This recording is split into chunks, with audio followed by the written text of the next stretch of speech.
we are today, at the moment, going through a slowdown in our growth rate.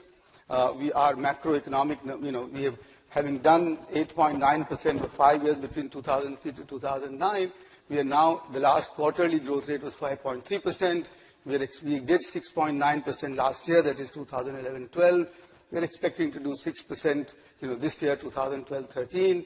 Not so bad, but nowhere near what is required, nowhere near what the aspirations of the Indian people want to be. And this is where the aspirations of the Indian young people which are, and 50% of the India's population is less than 25 years of age, and 65% is below 35.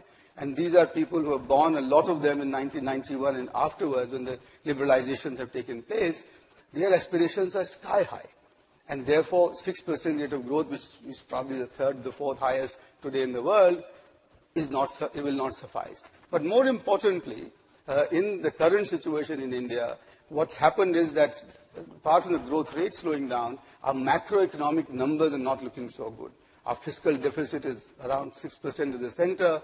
Combined with the state, it becomes 9%, while our own Fiscal Responsibility and Budget Management Act says that we should have the two numbers at no more than 6%, and the revenue deficit. Furthermore, the fiscal deficit at the center is today largely because of the revenue expenditure and the consumptive kind of expenditure, the transfer incomes, unlike in the past when a lot of it was because of greater, going for capital, projects and capital expenditures. That's one part. Our current account deficit, which should be around 2.5, 2.6%, today is 4.2%. Unsustainable.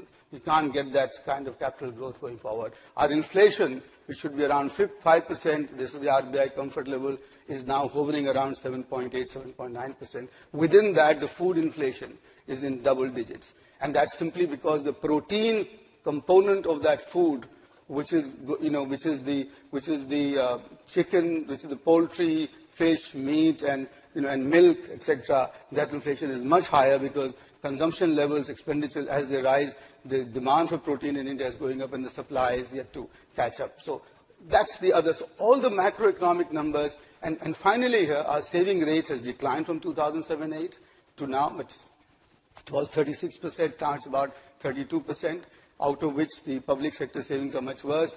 And most importantly, and most, in some sense, greatest concern, our investment number has gone down. And especially our domestic investment number has gone down, and which is that it used to be around 39%, and today we are doing something like 34, 35%. Capital formation in India, especially by the private sector, at the moment had come to a bit of a halt, and that is what was recognized by the government when it made its last set of reforms just about a few weeks ago.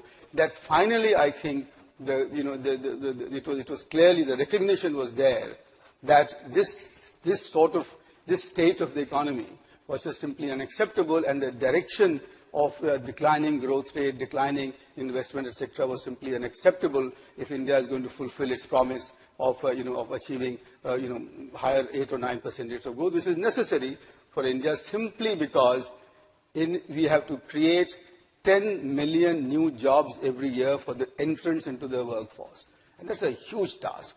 That is something that we should keep us awake at night, and that employment cannot be generated until India raises its rate of growth much higher.